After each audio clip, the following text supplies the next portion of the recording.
نحمدہ و نصلی علی رسول النبی الکریم والحمدللہ رب العالمین الصلاۃ والسلام علیکہ یا سیدی یا رسول اللہ وسلم علیکہ وعلی آلکہ وصحابکہ یا سیدی یا حبیب اللہ۔ معزز سامعین و ناظرین، السلام علیکم ورحمۃ اللہ وبرکاتہ۔ آج ہم اگلی صورت سورہ الذاریات کا مطالعہ کر رہے ہیں۔ ابتدا میں تلاوت کلام پاک۔ اعوذ باللہ من الشیطان الرجیم، بسم اللہ الرحمن الرحیم۔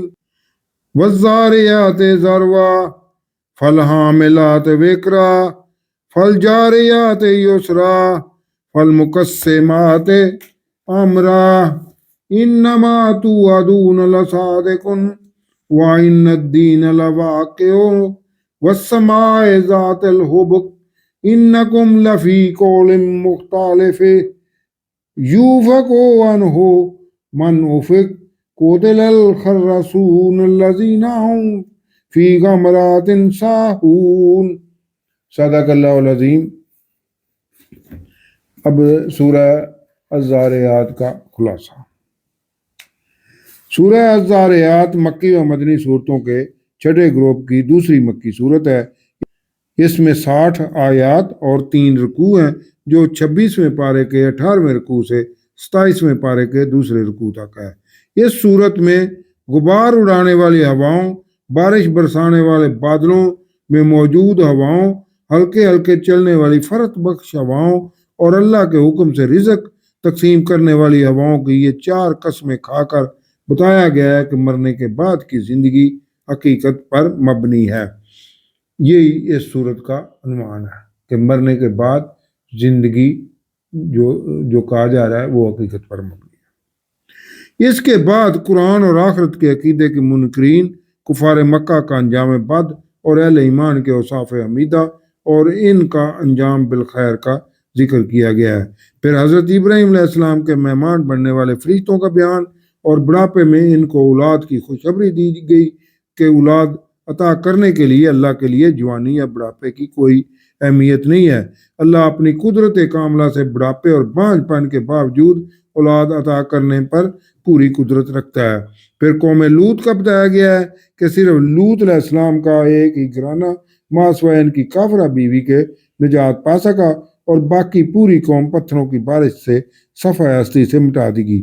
اس طرح فرعون اور آل فرعون نے موسیٰ علیہ السلام کو رسول ماننے سے انکار کیا تو انہیں سمندر میں غرق کر کے نشان عبرت بنا دیا گیا۔ قوم سمود اور اس سے پہلے قوم نوح کو بھی ان کی سرکشی کی وجہ سے عذاب الہی سے تباہ کر دیا گیا۔ آیات ربانی بیان کرتے ہوئے بتایا گیا ہے کہ آسمان کو چھت اور زمین کو فرش بنانے والا کتنا بہترین کاریگر اور کتنی وسعتوں کا مالک ہے، جس نے ہر چیز کو جوڑوں کی شکل میں پیدا کیا ہے۔ اس لیے ہر انسان کو اس اللہ کی طرف بلا شرکت غیر متوجہ ہونا چاہیے۔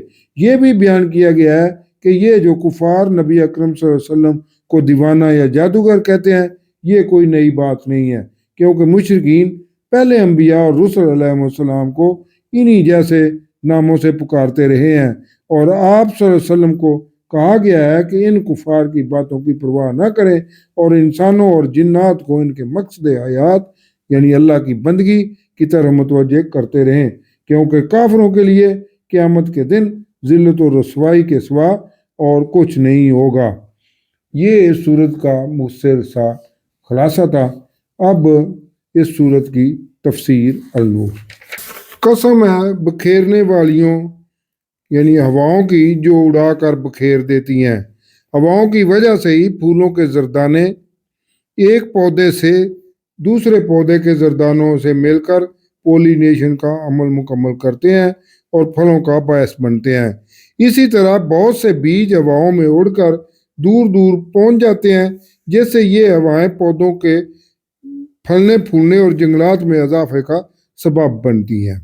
پھر بوجھ اٹھانے والیاں ہواؤں کی قسم جو بادلوں میں موجود وزنی پانی اٹھا کر میلوں دور لے جاتی ہیں اور جگہ جگہ بارش برساتی ہیں۔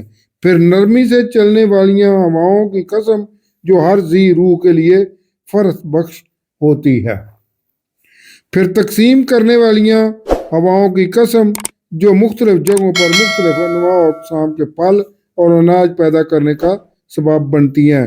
ان 4 آیات میں اللہ نے ہواؤں کی قسمیں کھا کر بتایا ہے کہ کس طرح یہ ہوائیں اللہ کے تفویض کردہ امور انجام دینے کا سبب ہے، جو نہ صرف انسان کی روزی رسانی کا باعث ہیں بلکہ انسان کے لیے دعوت فکر بھی ہے کہ کس طرح معمولی سمجھے جانے والے انتہائی عام امور ایک مربوط نظام کے تحت انجام دیے جا رہے ہیں جو انسان کو اللہ کی پہچان کے لیے کافی ہیں۔ جیسے یہ سب عوامل سچ ہیں، اسی طرح جو وعدہ تمہیں دیا جا رہا ہے وہ بھی سچا ہے کہ اس کائنات کا مربوط نظام گواہ ہے کہ قیامت کے دن ہر انسان نے ضرور اٹھنا ہے اور اسے اللہ کے حضور پیش ہونا ہے، اور انصاف یعنی جزا و سزا کا دن ضرور واقع ہوگا۔ اور راستوں والے آسمان کی قسم، بلیک ہول ایک کائنات سے دوسری کائنات میں داخل ہونے کا واحد ذریعہ ہے۔ کفار مکہ تم آخرت کے بارے میں ایک مختلف بات میں پڑے ہوئے ہو۔ اس قرآن میں موجود آخرت کے عقیدے سے وہی پھیر دیا جاتا ہے جس کا پھیر دیا جانا لکھا جا چکا ہو۔ مارے جائیں بدگمان جو اپنی غفلت میں بھولے ہوئے ہیں، یعنی نہ انہیں اپنے مقصد حیات صرف اللہ کی بندگی کی فکر ہے اور نہ ہی اپنے انجام کی۔ وہ پوچھتے ہیں انصاف یعنی جزا و سزا کا دن کب ہوگا، جس دن ان کفار کو آگ پر تپایا جائے گا، پھر انہیں کہا جائے گا اب اپنی شرارت بازی کا مزہ چکھو، یہ وہی عذاب ہے جس کی تمہیں جلدی تھی۔ بے شک پرہیزگار باغوں اور چشموں میں عیش کر رہے ہوں گے، اپنے رب کی عطائیں لے رہے ہوں گے، بے شک وہ اس سے پہلے نیک کام کرتے تھے، وہ رات کو کم حصے میں ہی سوتے تھے، رات کا زیادہ حصہ قیام و سجود میں ہی گزارتے تھے اور سحری کے وقت بخشش مانگا کرتے تھے، اور ان کے مالوں میں سائل اور محتاج کا حق ہوتا تھا کہ اپنی کمائی میں وہ فقراء اور محتاجوں کو بھی شامل کرتے تھے۔ اور یقین کرنے والوں کے لیے زمین میں بہت سی نشانیاں ہیں اور تمہاری اپنی جانوں میں بھی نشانیاں ہیں، تو کیا تم دیکھتے نہیں ہو کہ کس طرح تمہارا پورا جسم ایک مربوط نظام کے تحت کام کر رہا ہے اور تمہارا ہر جسمانی عضو ایک دوسرے عضو کا مددگار ہے، اور تمہارا رزق آسمان میں ہے، یعنی انسان کا رزق آسمان سے ہی نازل کیا جاتا ہے، اور وہ انصاف کا دن بھی آسمان سے ہی نازل کیا جائے گا جس کا تم سے وعدہ کیا جا رہا ہے۔ آسمانوں اور زمین کے رب کی قسم، یہ جزا اور سزا کا دن حق ہے اور اتنا قریب ہے جیسے تم آپس میں باتیں کرتے ہو۔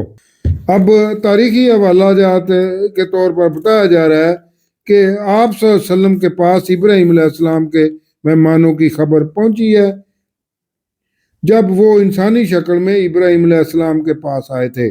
جب وہ فرشتے ان کے پاس آئے تو سلام کہا، اس ابراہیم علیہ السلام نے بھی انہیں سلام کہا، لیکن سوچا کہ یہ تو انجانے لوگ ہیں۔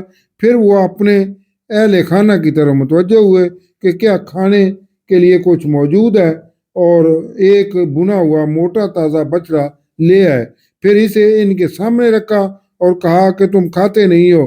تو اس ابراہیم علیہ السلام نے ان سے ڈر محسوس کیا۔ فرشتوں نے کہا کہ آپ علیہ السلام ڈرے نہیں، اور انہوں نے اسے ایک عالم بیٹے اسحاق علیہ السلام کی بشارت دی۔ اس پر ان کی بیوی چلاتی ہوئی آئی اور اس نے اپنا ماتھا ٹھونکا اور کہا کہ کیا بڑھیا بانجھ بچہ جن سکتی ہے؟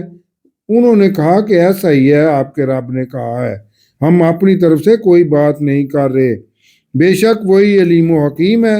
ابراہیم علیہ السلام نے پوچھا کہ اے بھیجے ہوئے فرشتوں، تم کس کام سے آئے ہو؟ انہوں نے کہا ہمیں ایک مجرم قوم کی طرف بھیجا گیا ہے تاکہ ان پر ہم پتھروں کی بارش برسائیں جو پتھر نشان زدہ ہیں۔ آپ علیہ السلام کے رب کے ہاں یعنی ہر پتھر مقرر شدہ ہے کہ اسے کس مشرک فرد پر مارنا ہے۔ پھر ہم نے اس بستی کے ایمان والوں کو نکال لیا تھا، ہم نے وہاں ایک لوط علیہ السلام کے گھر کے علاوہ کسی کو مسلمانوں میں سے نہیں پایا تھا، اور جو دردناک عذاب سے ڈرتے ہیں ان کے لیے وہاں نشانی چھوڑ دی۔ عذاب سے پلٹی ہوئی